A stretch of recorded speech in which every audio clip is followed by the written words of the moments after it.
ትዝታ ዘሐዋሳ የኔ የናንተ የሁላችንም ታሪክ የተሰነደበት ታሪካዊ መጽሐፍ ነው። ዘሌ መጀመሪያ እንኳን ደህና መጣ። ይሄን ድል አግኝቼ አንተ ተጠያቂ እኔ ጠያቂ ስለሆንኩኝ በእውነት ነው ማለት በጣም ነው ደስ ያለኝ። ለምን? ምክንያቱም የተገላቢጦሽ ነው እና ይሄ እድል ትልቅ እድል ነው።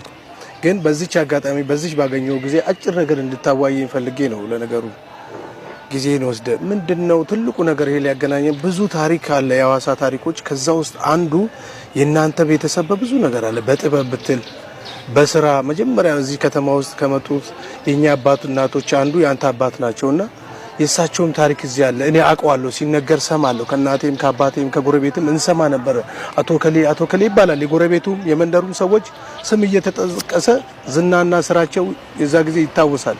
ያንን ተሞርክጄ ያንተም አባት ያንተም ወንድም አንተም እዚህ መጽሐፍ ውስጥ አላችሁና ይሄ ምናልባት አድሎም አይመደለም። ለነገሩ በስራና በተግባር ያሳያችሁት ስለሆነ በዚህ ውስጥ እንዴት ሊገለጽ ይችላል? በተለይ በጥበቡ ዘርፍ ትልቁ ሳምሶን አሁን እዚህ እናንተ ቤት ውስጥ እኔ እንደውም እሱ ነበር የጥበብ ሰው አድርጌ መስሎ እሱን ልቀህ ግን አንተ ዛሬ እዚህ ደረጃ ደርሳል። ደግሞ ያንተ ዘርፈ ብዙ ሙያ ያለህ ነህ። በኮሜዲውም በማስታወቂያውም በቲያትርና በራሱ መጽፋቸው ጽሁፎች ራሱ እነዚህ ነገሮች አንዳንድ ሰዎች አያውቁምና በዚህ ጉዳይ ላይ ትንሽ ማብራሪያ የሆነች ነገር ይሄ እንዴት ሊሆን ይችላል የሚለው ነገር እንነግረኝ። ያው እንደሚታወቀው እንግዲህ ከአስተዳደጋችን ሞር የምታውቀው ሆኖ ሌላው ሰው ለመግለጽ ያክል እኔ የቤቱ የመጨረሻ ልጅ ነኝ። ወንድሞቼ ታላላቅ ወንድምና እህቶች አሉኝ።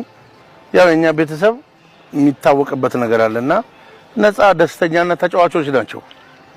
እንደውም እኔ ዘፋኝ ይሆናል ተብሎ ነበር የምጠበቀው። በጣም በኪነ ጥበብ አባቴ አቶ ኩራባቸው ወልዴ ነፍሱን ይማርና እኔ ልጅ ሆኜ ነው ያለፈው። ክራር፣ ማሲንቆ፣ ዋሽንት የሚጫወታቸው መሳሪያዎች እና አባቴ ያው ልጆቹንም አስለምዷል። ዳዊት ጊታር፣ ዋሽንት፣ ክራር ይችላል። ሳምሶም ክራር ይጫወታል። ዶክተር ፋሲልም ይሞክራል።